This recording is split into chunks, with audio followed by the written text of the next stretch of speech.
And anyway, and then You're the a very smart last fella. thing I put in here, just a little quick synopsis, is the best we got of them leaving and coming to Birmingham. Now, I always, what's going through my mind is that Joseph and the Martins had these mills on Chocolate and Blue Eye Creek, and Anniston and Talladega were developing communities. Why did he come to Jefferson County? I always ask that question. And all I can figure is that we know that the steel industry, right after the Civil War, the steel industry exploded in Birmingham. And can they get out? No. Okay, we'll move. And I didn't remember, but I knew from John, my brother, that he didn't spend much time down there along the creek, and I did. Well, he was born in 1950, and that's when 51, 52 is when Hap Roberts bought the land and put the dam in, and then we couldn't get. Now, this road that came over below the old Shadow Lake, where the concrete dam was, came up and crossed the creek and came on up by Elk Spring. You can't do that anymore. Hadn't been able to for a long time. That's right. Hap Roberts built the dam across Turkey Creek and where we crossed and everything. So what we can do is go over here to Doug Hollow, and the Bells have agreed that we can park there and walk down this road to where Joseph Martin's house was. Now, Jeff and I did it the other day. Josh went with us. There are 4 or 5 trees across the road. You didn't go back and cut those out? I thought you said you were going to. Mr. Bell said they left them because they didn't want people going down there. Now, we were able to, they're about that high, so we were able to sit our rear end down and swing our legs over and get over them. And it's about, it's half a mile down there? Quarter of a mile down there, and it's down, walking down's easy, and then you come back out.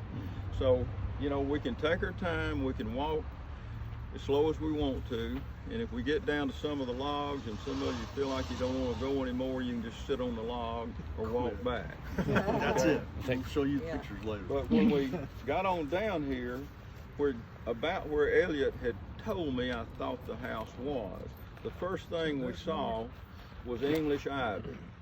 Okay, and we don't have any English ivy growing out in the woods in Alabama, okay?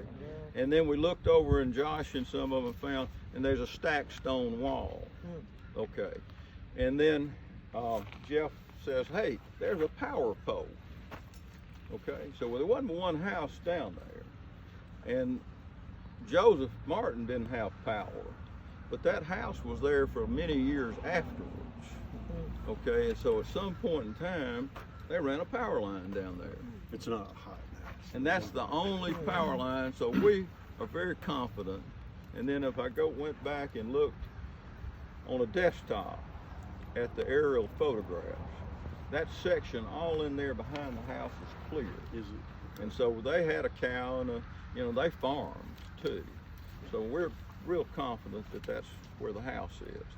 You can walk on down, you can't get, it's so grown over, you can't get to the creek. So that's stage 1. Then we're gonna drive back around and park at the girls' school and where the road goes into Elk Spring.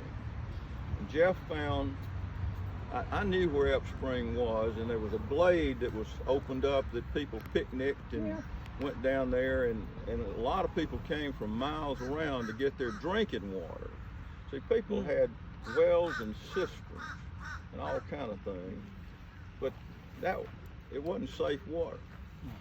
So they would go to a well or spring. That's why these people all wanted to live around a spring, is that the water that came out of the spring you could safely drink.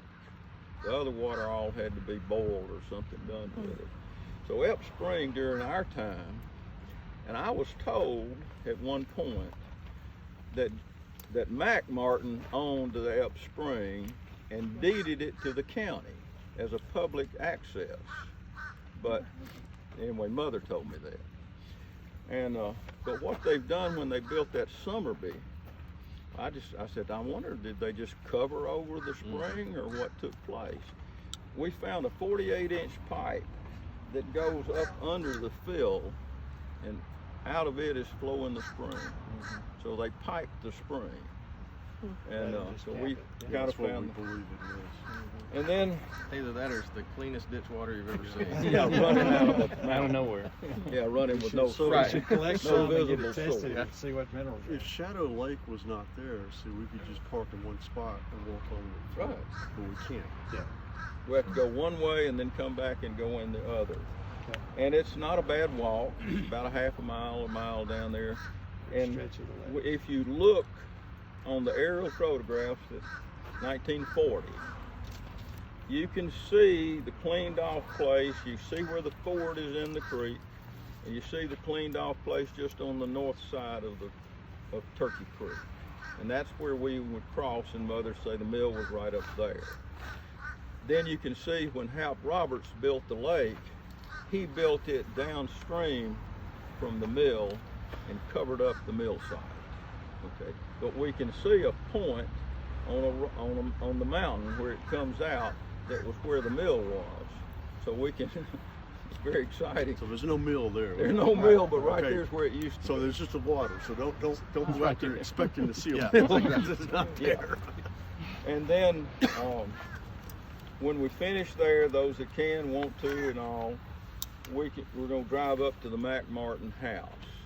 And I don't remember what Marcia told me. She does not want us, she's very concerned about COVID, doesn't want anybody to come in the house, so we'll do it another time. But she gave us permission to come stand on the porch, take pictures.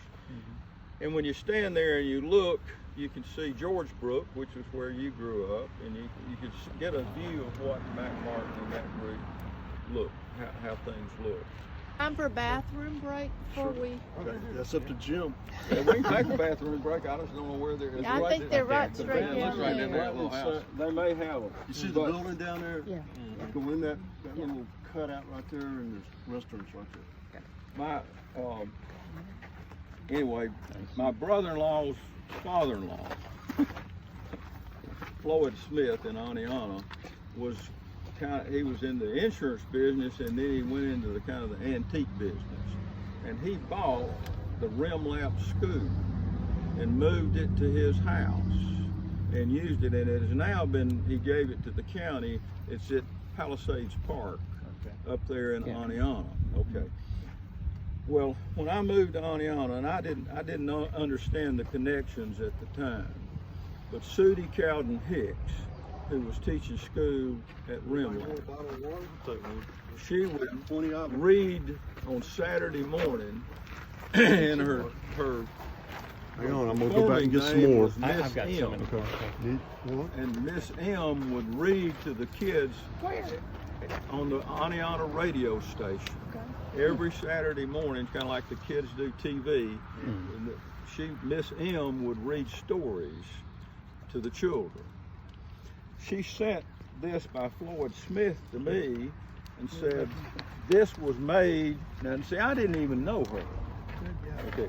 She said, this was made by, tell Floyd to tell Jim that this was made by his great-great-grandfather.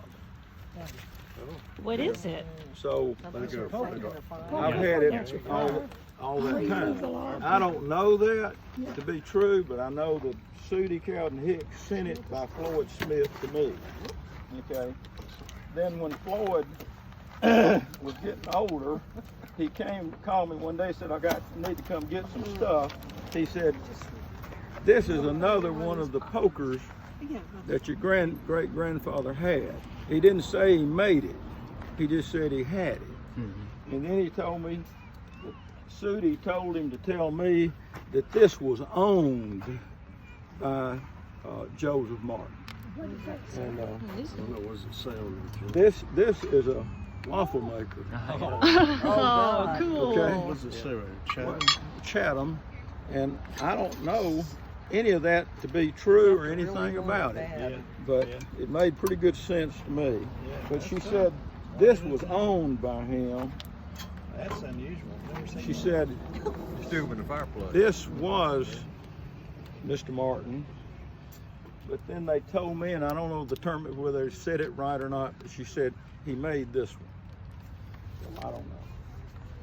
But he had a forge there at the mill. So Wow. That is neat. whatever that's worth. But I never met Sudie Cotton Hicks. That's I too just, You did? You never met You her? never did? I never did meet her. I'd go drive by her house. She lived right next door to your grandmother. She was my aunt, yeah. So Sudie? You knew her? Oh my goodness. Sudie lived next door to Helen, didn't she? Helen was her mother. I can't believe I that. just, Up in I was Donniana. 26 years old when I moved to Donniana. She- I had other Rimline. things on my mind. I never did stop You- talking. Wow. Well, she gave these to you. Through Floyd Smith. She But gave she- them How to did she Floyd. come to have them? Don't know. Oh. I don't know. Well, probably Helen. She probably Let's got it go. from her Let's mother. go. Yeah. I'm ready. There's a chain link fence over there and just kind of follow the wall. There's an old rock wall on the bottom, but it's got chain link fencing now. So, Well, now, I have a letter, and I hunted it, and I couldn't find it, of Helen coming back here later years, yes. and it wasn't any houses, but that she could find so-and-so's place that was down here. Yeah. So this is our best guess because of the ivy and the thing, and we're just the Shadow Lake Road that came from up through is we can walk down there if we want to. It's about another 50 yards down there. So this would have been high enough to be out of the floodplain. That's what they were trying to do, get the house out of the floodplain for the creek. And so this all makes sense that this is probably where the house was. You see, there's a stacked wall over there that's been there